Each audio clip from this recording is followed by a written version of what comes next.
Gue udah lama gak cerita horor, dan sambil menunggu sahur mending kita cerita horor. Kali ini gue mau cerita soal horor yang ada di pesantren ya. Setelah kemarin gue cerita gue pengen banget masuk pesantren, gue mau ceritain cerita-cerita horor yang ada di pesantren. Oke, ini kejadian pas malam hari. Ada seorang anak perempuan yang kebelet BAB ya kan. Nih jam 9 malam, nih kalau di kota emang masih terang ya kan. Gue yakin juga lu pada masih nongkrong.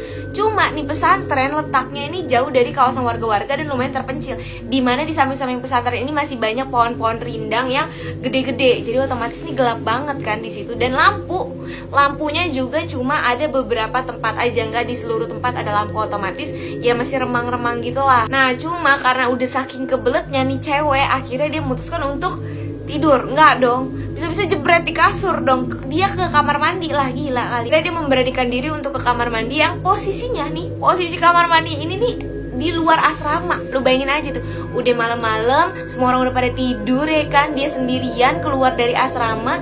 Itu kondisi lampunya itu remang-remang, dia harus ngelewatin lapangan terus baru keluar asrama, baru ada kamar mandi. Ini apa gue ceritain maju-maju begini sih? Munduran aja dong, santai aja Min. Sampailah dia di kamar mandi. Jadi kamar mandi itu ada 2 bilik, dan di tengah-tengahnya itu ada sekat tembok gitu. Tapi di tengah tembok di sekatan itu tuh ada bolongan yang bisa lah untuk ngoper kayak sabun, sampo dari kamar mandi satu ke kamar mandi satunya lagi. Nah pas sampai di kamar mandi, si cewek ini tuh udah ngeh kalau di kamar mandi satunya lagi tuh ada orang yang lagi mandi, karena suara jebar-jeburnya tuh kayak buru-buru dan kenceng banget.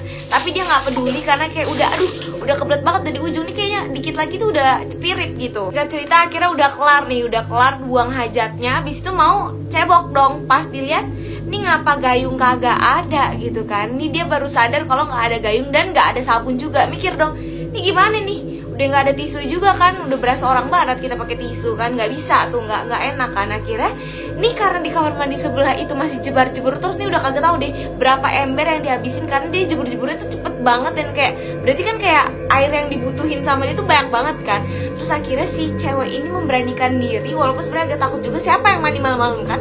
Akhirnya memberanikan diri untuk ngomong ke sebelah, boleh pinjem gayungnya nggak? Setelah dia ngomong kayak gitu, seketika bunyi cipratan jebar-jebur orang mandi itu langsung hilang, hening, dan langsung muncul suara laki-laki yang bilang, jangankan gayung, kepala aja saya nggak punya. Wah, seketika langsung lari nih cewek, nangis-nangis, nyampe kamar, temen-temennya semua langsung bangun dan kayak nanya kenapa.